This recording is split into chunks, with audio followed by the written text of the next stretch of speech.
خب حرکت بعدی نشر خم دمبل هستش که زمانی که شما خم میشی حرکتی میخوای انجام بدی، فشار رو عضلات دلتوید خلفیتون، یعنی عضلات پشت سرشونتون.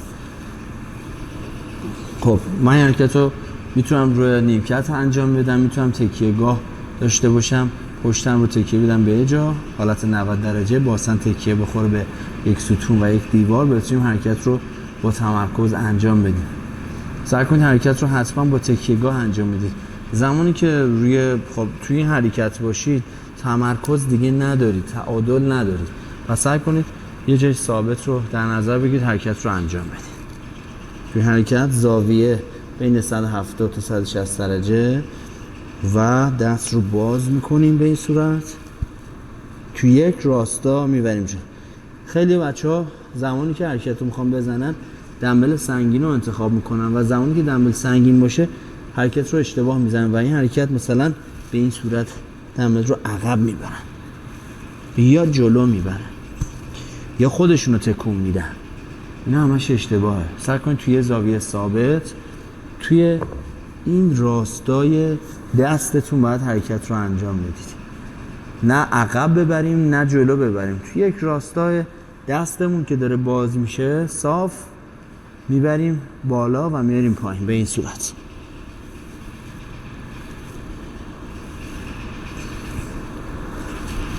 توی پایین اومدن هم حواسمون باشه رها نکنیم دمبلو، توی این زاویه نگه داریم.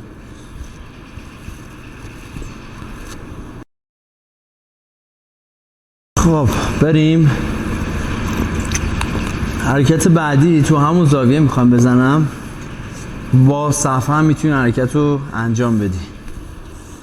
جای بازی برای حرکاتت بذار، یعنی همش خشک و خالیه، حرکت رو نزن. با صفحه هم میتونی حرکت رو انجام بدی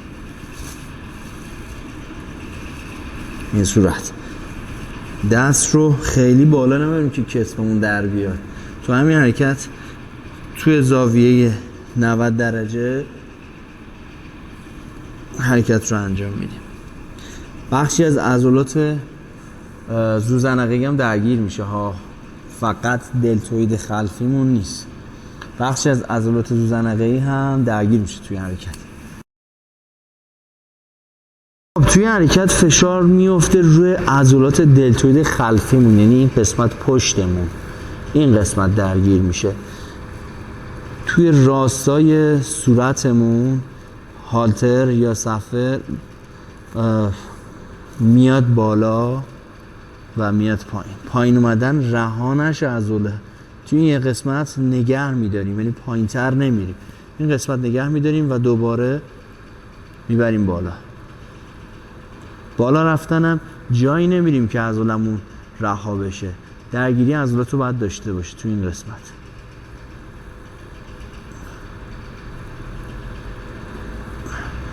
توی این حرکات وزن‌ها باید خیلی سبک و تمرکزی باشه.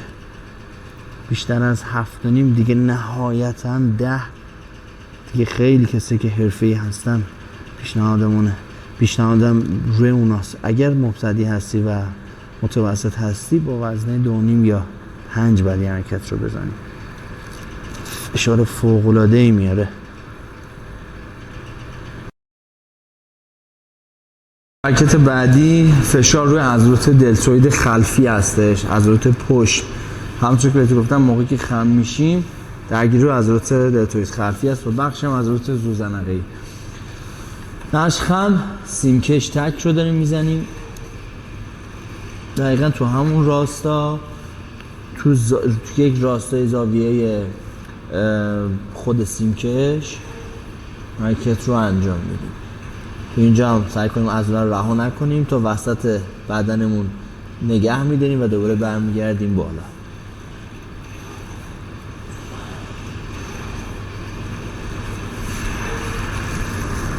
فشار روی این قسمت هست.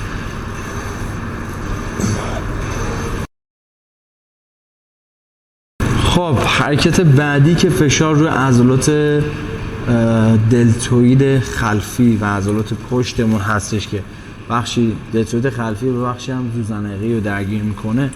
زاویه دستمون توی حرکت من ترجیح میدم دستم رو از بیرون روی طناب بیارم. هم این حالت میتونیم بیاریم، هم از بیرون میتونیم به این حالت بیاریم. وقتی که از بیرون بیاریم فشار بیشتر میاد روی عضلمون. خب یه مقدار زاویه دوربین رو باید بیاریم عقب‌تر به این حالت. سیمکش رو به رومونه و میاریم حرکت فیس پول انجام میدیم. سیمکش رو میکشیم به سمت صورتمون. آرنجمون نباید به سمت پایین باشه، باید بیاد بالا. تا جایی که امکان هست آرنجمون باید بیاد به سمت بالا. موقع برگشت سعی کنیم جلو نریم، عقب نریم، تو همین حالت ثابت. فقط کتفمون باز میشه و جمع میشه. خب بریم حرکت بعدی. سیمکش ضربدری هستش، به صورت ایستاده میتونیم بزنیم حرکت رو. سیمکش رو وصل میکنیم بالا. حالا بعضیا تو امتداد بدن میذارن، بالا هم میشه نصب کردی حرکت رو زد. و اینکه به صورت ضربدری سیمکش رو میگیریم، فشار روی عضلات دلتوید خلفی و بخش از عضلات زوزنقه‌ای هم درگیر میشه. دیگه خسته شدم. خب بریم بچه‌ها. بدن توی یک راستا، سرسینه بالا و حرکت رو انجام میدیم. سعی کنیم دست یه مقدار رد بشه، یعنی این حالت نه، باید بذاریم یه مقدار رد بشه و بعدش دوباره حرکت رو انجام بدیم. پشتمون رو فیکس میکنیم، درگیرش میکنیم عضلاتمون رو و میذاریم موقع برگشت یه مقدار رد بشه. زاویه آرنجمون باید ثابت باشه، همون زاویه 170 درجه ثابت، تکون نخوره. و دوباره حرکت رو انجام بدیم.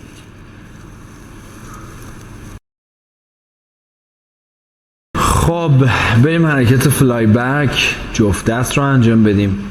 این نکته خیلی مهمه اینه که تو حرکت فلای بک هیچ وقت تو راستای عمود نباشیم، یعنی نچسبیم باسن به زمین و تکیه‌گاهمون رو روبرو بچسبیم به تکیه‌گاهمون.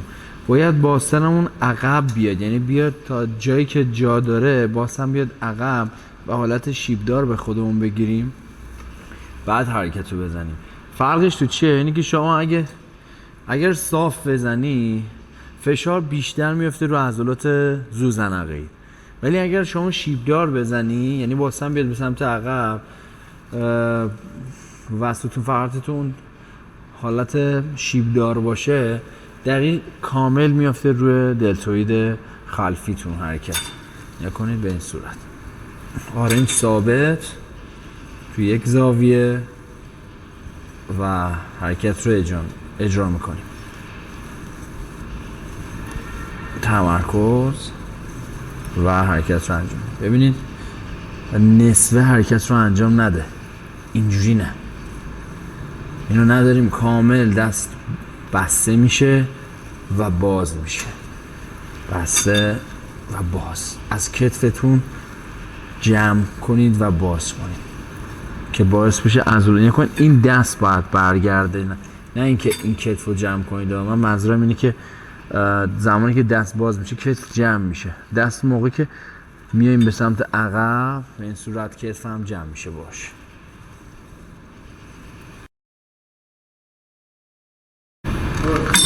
خب حرکت بعدی فیس پول. توی دستگاه قایقی هم میتونیم بزنیم که فشار روی عضلات دلتوید خلفی میاد. کمر ثابت، زانو هم زاویه ثابت باشه. دقیقا همون حرکتی که رو سیمکش میزنیم رو قایقی هم میتونیم حرکت رو بزنیم. آرنج ها به سمت بالا میکشیم سمت صورتمون.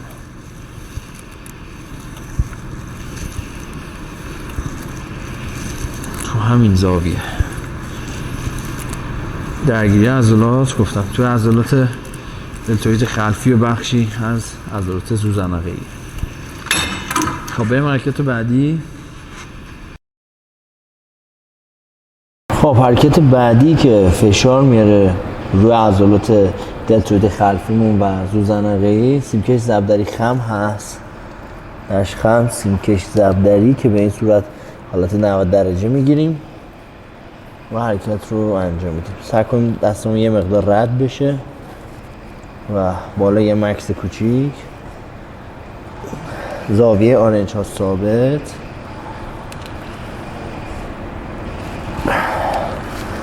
حرکت رو میزنیم.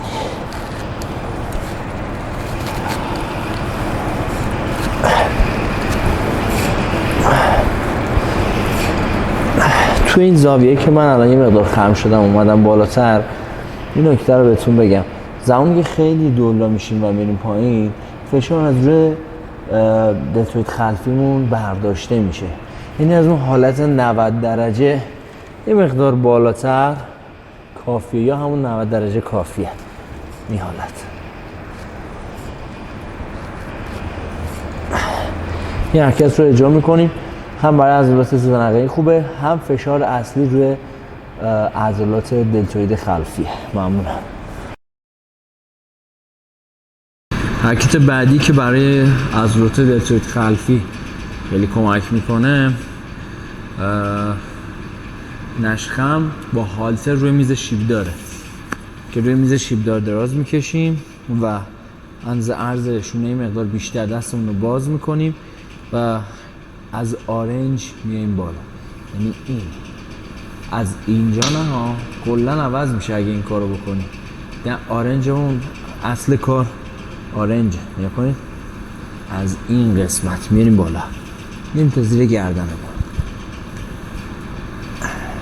باز میکنیم، میریم بالا، مچ دست ثابت، بالا مکس میکنیم، فشار رو عضلات دلتوید خلفی میاد تا بخشی از عضلات زوزنقی.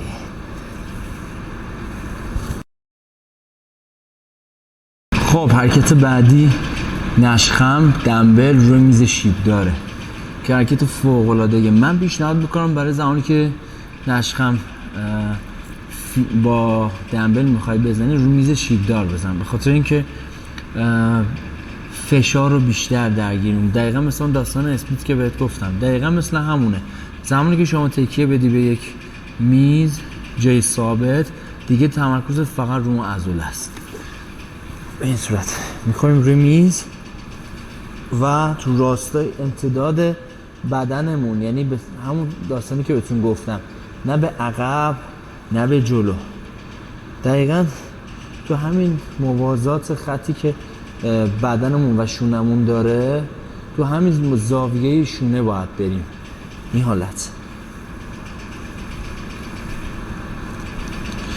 آرنجمون دقیقاً همون زاویه 170 درجه، نیازی نیست زاویه رو 180 بریم، همه زاویه، همه حرکات رو به صورت 170 درجه بریم. مچ دست صاف،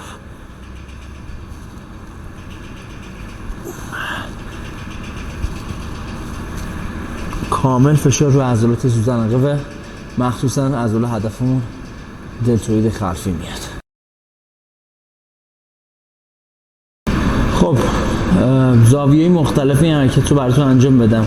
این که دست موازی بود زدیم، بعدیش دستی هستش که دقیقا تو همون زاویه هست، منتها دمبل ها روبروی هم دیگه است.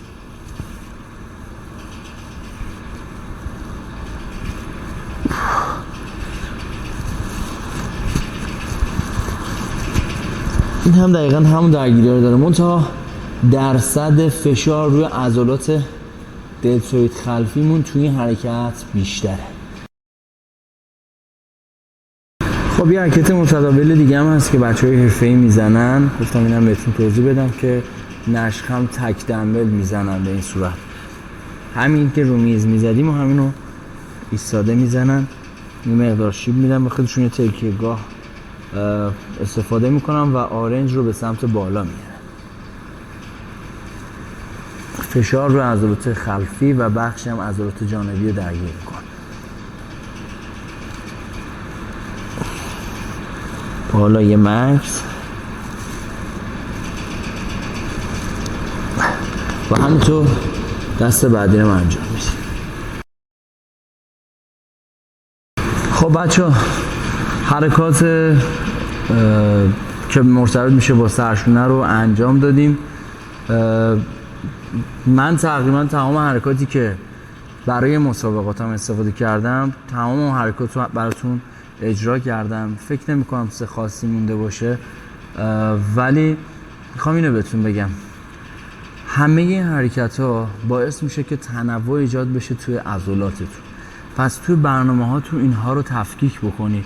سعی کنید هر عضله رو 2 تا از این برنامه که بهتون حالا حرکاتی که آموزش گذاشتم انتخاب بکنید و هر ماه از این استفاده بکنید، از این حرکات، که تغییر و تحول تو عضلاتتون ببینید. مثلا اگر شما 1 سال یک حرکت رو ثابت بزنید، بدن به اون حرکت عادت میکنه. پس شما به خاطر همین باید هی تغییر بدید حرکاتتون رو که باعث بشه که به عضلاتتون شوک وارد شه و بتونید یه بدن خیلی خوب بسازید. دمتون گرم. همه این چیزایی که گفتم همش قابل استفاده است. همه رو میتونید تو برنامه‌های تمرینیتون بذارید و چند بار ببینید که لم کار دستتون بیاد. اینکه 1 بار ببینید و برید تمرین کنید و دیگه نبینید فیلم‌ها به درتون نمیخوره. حتما میرید تمرین میکنید، باز همونو ببینید که ببینید اشتباهاتون کجا بوده، کجا رو اشتباه زدی، کجا رو درست زدی، که هر سری صحیح ترشو بزنید. فعلا